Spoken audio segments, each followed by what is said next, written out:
Witch hunt, which refers to the act of searching and persecuting witches during medieval Europe. In modern days, witch hunt refers to people trying to find a victim to be blamed on, to spread their inner hatred to other people. Everyone, including you, would be thinking of witch hunt as a wrongdoing, that it was a deed that should never repeat.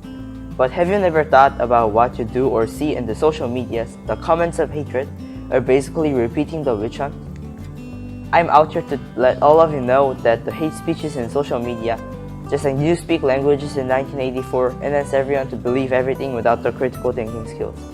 I'm out here to let all of you know now that this is wrong, and this is a wrong to an extent that it should stop immediately. Hate speeches target one person. Hate speeches are like a double-edged sword. It helps you see the opinions of the majority, but the problem is that the majority's opinions are not always right. For example, when the famous singer G-Dragon was accused of illegal drug injections, although the results of his negative positive test didn't come out, many people criticized him for his wrong deed. After he was found innocent, people started to delete hate messages upon him. Hate speeches without evidence leads to indiscreet criticism against a person. People's hate were so extreme that G-Dragon was not only criticized for his drug injections, but also criticized for his past actions that were not supported with proper evidences. This hate leads to hate speech without critical thinking, following the opinions of the majority. The point is, do we need this much of hate? The hate speech only hurts others' feelings. As each offender takes a small portion of all the comments, many people do not understand the power of making one small comment and follow the opinions of the majority to join the controversy. The media hate is the transfer of people's hate. People express their hate to people through hate speeches. It was when I was in middle school this issue was brought up. When a famous YouTuber Jin Young-jin was accused of sexual assault, people made hate speeches on YouTube comments towards him. However, when it turned out he hasn't committed a crime at all, the people started to criticize the accuser. This seems like a small event, but the real problem is that public opinion has turned over multiple times in this case between the YouTuber and the accuser.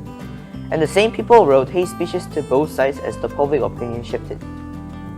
These indiscriminate criticism that does not take sides obviously shows that the hatred is transferred to hate comments in social media, randomly finding an enemy to blame on. According to European Union Agency of Fundamental Rights, in social media, hate speeches happen due to anonymous nature of the internet, encouraging people to write even more mean comments behind the wall of safety.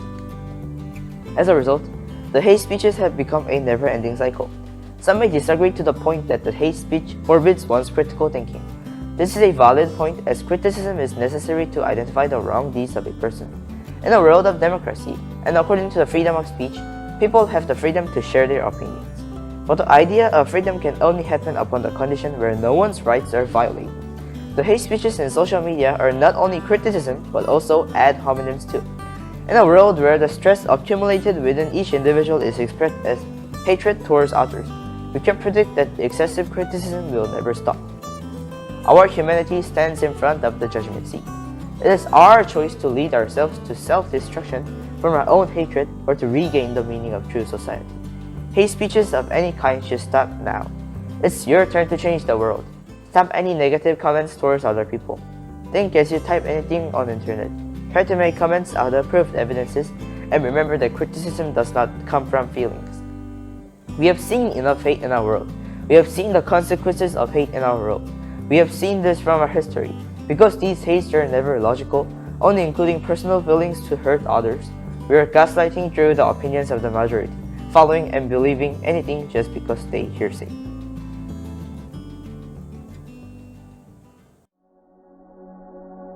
UNW, JG UNESCO Association, and the World Culture Economy newspaper.